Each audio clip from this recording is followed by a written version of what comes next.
미국은 북대서양 조약기구의 표준 구격으로 뽑히는 155mm 포탄 약 10만 발을 한국에서 인도하기로 검토 중이다. 한국사는 유럽에 이어 이제 미국에서도 존재감을 더하고 있으며 한국으로 인해 군사장비 공급을 둘러싼 세계 구도가 변화하고 있다. 반면 일본의 방위산업은 세계에서 전혀 존재감을 발휘하지 못하고 있다. 미국의 한국산 탄약 구입 소식에 대해 일본 요미우리 신문이 보도한 내용입니다. 한국과 일본의 경우 미국과 동맹국가이다 보니 동맹인 듯 동맹 아닌 관계가 계속해서 이어지고 있습니다. 그리고 바다 하나를 두고 영토가 근접해 있다 보니 때로는 군사적인 긴장감이 일어나기도 하죠. 그럴 때마다 일본인들이 하는 말이 있었습니다. 이지스함이 마음 먹고 한국을 공격하면 한국이 쑥대밭이 되는 건 한순간이다였죠. 그만큼 일본인들의 마음속에서는 자신들의 군사력에 대한 믿음과 더불어 한국 군사력에 대한 무시가 깔려 있었습니다. 물론 그 당시에도 해군 전력을 제외하고는 한국군이 절대 일본군에 밀리는 수준은 아니었지만 말입니다. 하지만 불과 10년 만에 상황은 급변하기 시작했습니다. 한국의 군사력이 세계 6위 수준으로 급상승하며 일본의 턱밑까지 따라왔기 때문이죠. 일본인들이 그렇게 자부하던 이지스함 전력 역시 한국은 자체 기술로 계속해서 구축함을 만들어내자 점점 그 격차가 좁혀지기 시작했습니다. 그리고 육군 전력의 경우 비교할 수 없을 정도로 벌어졌죠. 종합 군사력 순위가 6위이지 한국의 육군만 놓고 보면 사실 순위가 의미 없을 정도로 강력하다고 합니다. 특히 포병 전력 면에서는 미군을 일부 능가할 정도로 무서움을 자랑한다고 하죠. 한국의 전차와 자주포가 세계 무기 시장을 호령할 수 있었던 이유 역시 이처럼 험한 산지와 바다 등 대한민국 영토 곳곳을 지키는 포병들이 있었기 때문이라고 할 수 있습니다. 산지가 70% 이상으로 둘러싸여 있는 한국의 영토와 사계절이라는 기후적 특성은 각종 무기를 테스트하기 최고의 환경이기에 이토록 강력한 무기들이 탄생할 수 있었습니다.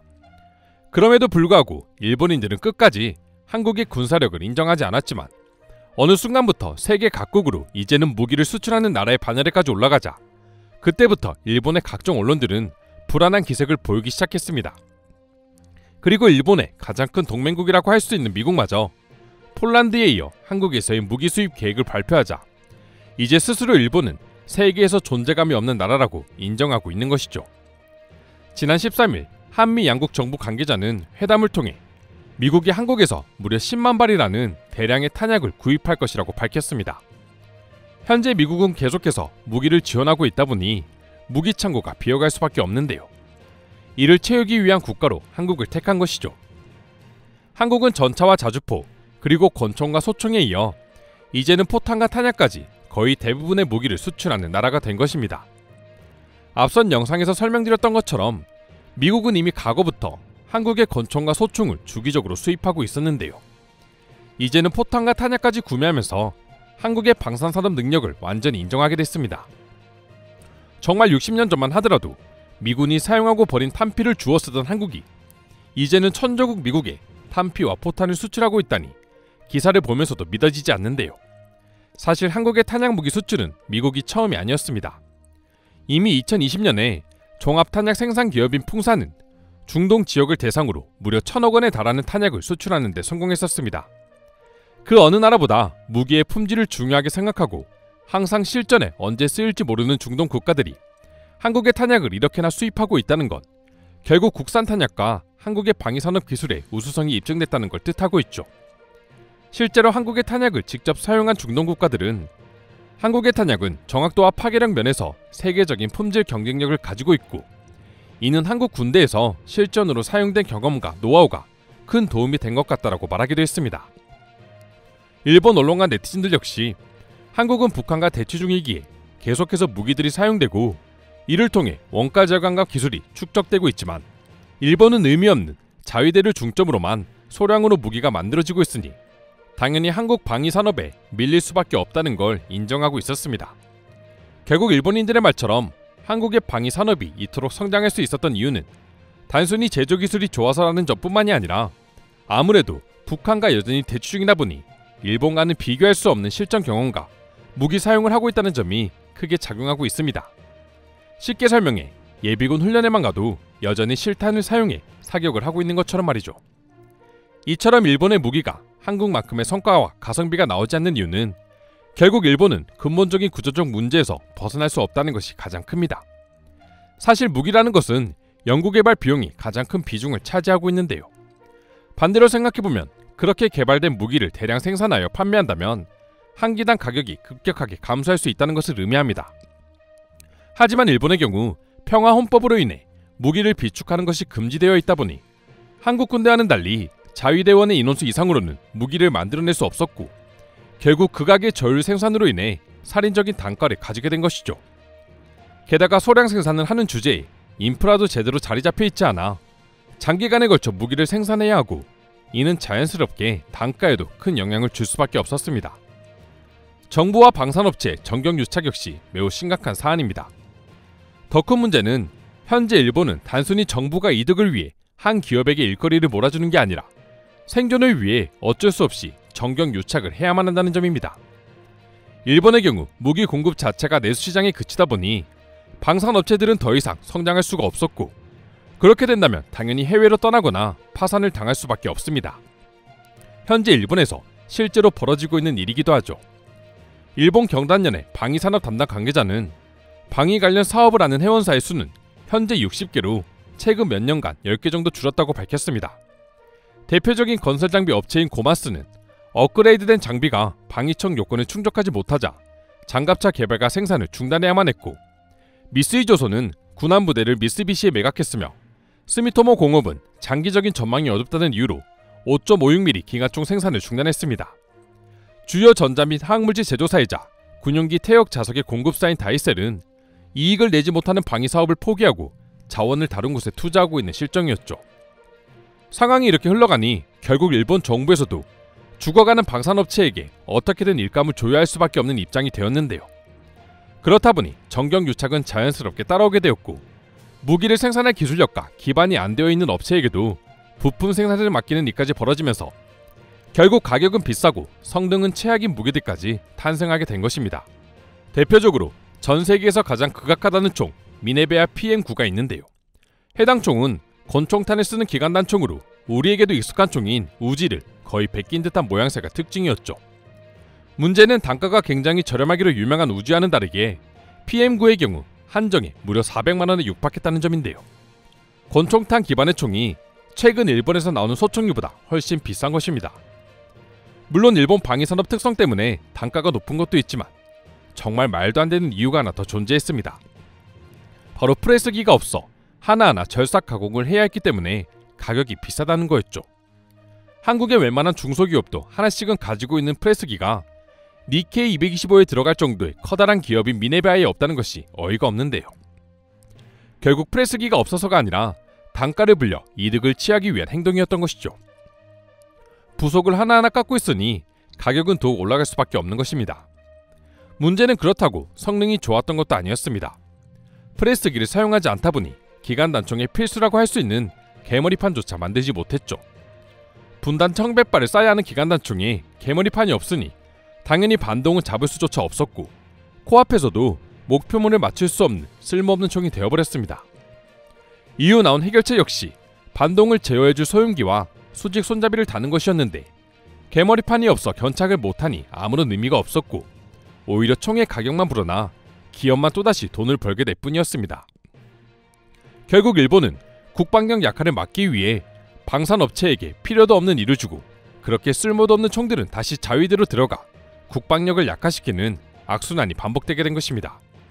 특히나 이런 공급막들은 지금부터 개혁을 시킨다고 해도 수십 년이 걸려도 해결될까 말까한 문제이기에 한국과 달리 일본의 방산업계의 미래는 더욱 암울할 수밖에 없을 거라고 일본 스스로 분석하고 있는 것이죠. 하지만 한국과 일본의 무기산업 격차가 벌어지는 이유는 이게 끝이 아닙니다. 바로 규격 차이 때문이죠. 일본의 경우 무기의 민간 규격을 거의 쓰지 않으며 독자적인 규격을 강요합니다.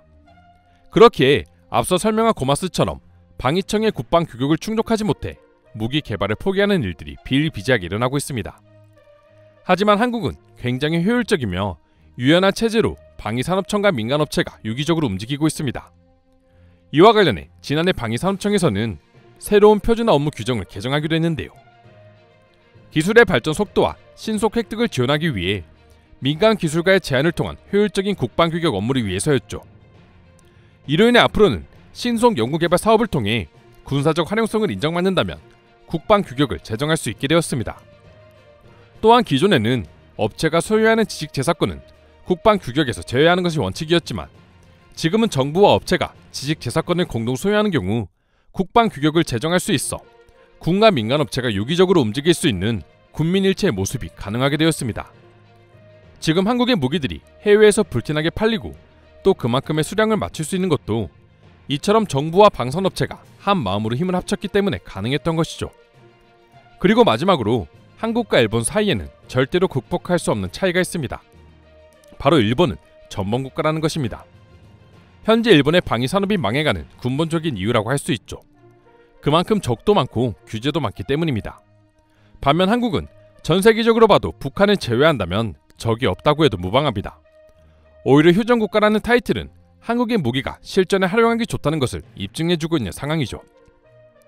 영국의 경제전문 파이낸셜 타임스는 세계적으로 진영학적 불안이 부각되면서 한국의 방위 산업이 번창하고 있다라고 보도한 적이 있습니다. 현재의 성장세라면 앞으로 수년 내에 중국을 제치고 아시아 최대 무기 수출국으로 등극할 것이라 진단하기도 했는데요.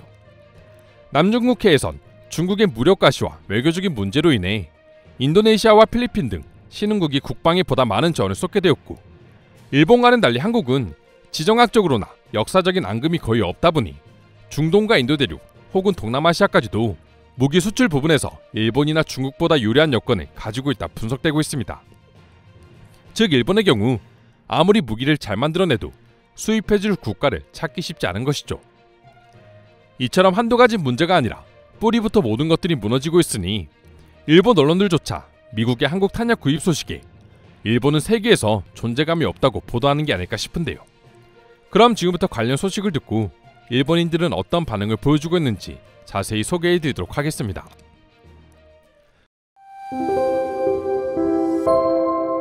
최근 몇 년 동안 한국은 방위장비 수출을 계속 확대하고 있습니다. 이미 세계 10대 방위 관련 수출국 중 하나입니다. 그리고 기사처럼 일본의 유일한 동맹국조차도 한국을 더 신뢰하고 있다는 것을 알 수 있습니다. 일본의 방위산업은 완전히 망했습니다. 일본은 2014년부터 규제를 완화하고 무기 수출 작업을 시작했지만 단 하나의 계약만 체결되었을 뿐입니다. 되짚어보면 이건 그 누구의 문제도 아닌 오로지 일본의 문제였습니다. 당연한 결과였죠. 일본은 일본 내에서만 수요가 많은 무기를 만들고 또 그 비용이 엄청나기 때문에 한국을 따라잡으려면 제조 환경 자체부터 바꾸어야 한다. 우리 회사도 과거에 방위 관련 업무를 수행했지만 연간 고장 몇 개를 만들기 위해 유지해야 하는 장비 비용이 너무 커서 유지할 수 없었습니다. 오히려 좋다. 일본도 미국에 편향된 국방 장비를 줄이기 위해 노력해야 한다. 최근 일본, 영국, 이탈리아의 공동 개발은 좋은 추세라고 생각합니다. 미국이 아니어도 일본은 충분히 강하다는 걸 보여줄 때입니다. 그나마 일본이 기댈 곳은 미국뿐이고 공동 개발은 결국 독자 개발이 불가능하다는 것을 입증하는 꼴인데 대체 뭐가 좋은 추세라는 거야? 미국이 해외로부터 무기를 수입한다는 사실에 놀랐습니다. 그리고 그 대상이 한국이라는 것에 더더욱 놀랐죠. 자체 생산 시스템이 구축되기를 기다리는 것보다 한국에서 사는 것이 이득이라 판단한 것인데 그만큼 한국의 무기 제조 과정이 완벽한 게 아닌가 싶네요. 그래서 일본이 더 걱정이야. 어떤 이유에서인지 군사력 순위에서 일본은 상위권이지만 핵무기도 없고 탄약도 거의 없다. 침략을 당하면 완전히 패배할 것 같은데 왜 상일 거니까? 이게 한국과 일본의 차이야. 한국은 민간 기업과 협력이 잘 되어 있다. 또한 국방비를 늘려도 군수 산업으로 다시 돈이 흘러들어가 경제가 산업으로 순환이 되지. 하지만 일본은 국방비가 뒷돈으로 쓸 뿐이야. 한국처럼 군사 산업이 국가 정책으로 활성화될 수 있다면 국방 지출 증가가 유리하겠지만 지금 썩어 빠진 일본에서는 불가능해 보입니다. 일본의 비축된 탄약의 수만 해도 지금보다 10배를 쌓아놔도 부족하기 때문에 한국처럼 탄약을 수출하는 것 자체가 어차피 불가능이야. 미국은 한국을 염두에 두고 전진하고 있다. 일본은 대체 뭐 하는 거야? 모든 것이 너무 늦었다. 이런 총리를 가졌다는 것이 부끄러워. 게다가 우린 미국의 제일 동맹국이잖아. 옛날에 집착하지 말고 현재의 외교관계에 부합하는 조치를 취할 필요가 있습니다. 현재 상태에서 전쟁이 일어나면 일본이 다른 나라의 식민지가 될 가능성이 높습니다. 한국과 1대1로 붙어도 이길 수 없을 거고요. 모든 나라들은 전범 국가인 일본을 견제할 것이다. 과거의 잘못을 지금에서야 벌을 받는 것뿐이야. 일본이 한국처럼 타협하고 유연하게 무기를 개발하지 않았기 때문에 한국처럼 무기를 팔 수 없는 거야. 기술이 중요한 게 아니라고. K9 자주포만 보더라도 왜 한국 무기가 잘 팔리는지 알 수 있습니다. 불필요하게 고성능으로 만들지 않고 서비스 작업자가 진정으로 원하는 것을 제공했기 때문에 자주포 중 베스트가 되었습니다. 구매자의 입맛에 딱 맞춰준다는 거죠. 일본의 무기가 한국보다 굉장히 떨어지거나 하지는 않습니다. 문제는 일본은 다른 나라에 판매하는 방식은 확실히 한국보다 부족하며 다른 나라의 군대가 뭘 원하는지 모른다는 게 가장 큰 문제점이죠. 한국 무기 도입의 장점은 서방 무기 기준에 부합하지만 서방 국가보다 저렴하고 라이센스 생산을 적극적으로 허용한다는 것입니다. 20여 년 전 한국의 미디어와 연예계는 자체 드라마, 영화, 음악을 가성비 좋은 가격으로 전 세계에 홍보하고 있었다. 그렇게 퍼뜨린 씨앗들은 오늘날 BTS 같은 성공을 이루었고 지금 한국 방산업계가 이와 비슷한 방식으로 성장하고 있어. 반대로 일본은 비슷한 방식으로 무너지고 있죠.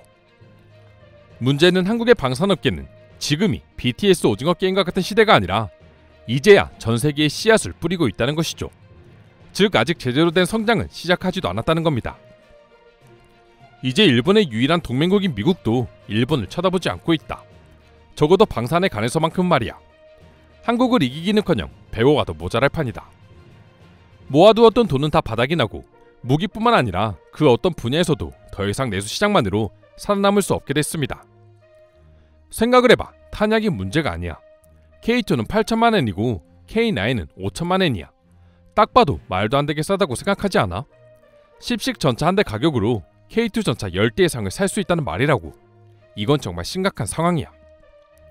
일본 인터넷에서 한국산 무기를 조롱하는 영상을 볼 때마다 한숨만 나올 뿐이야.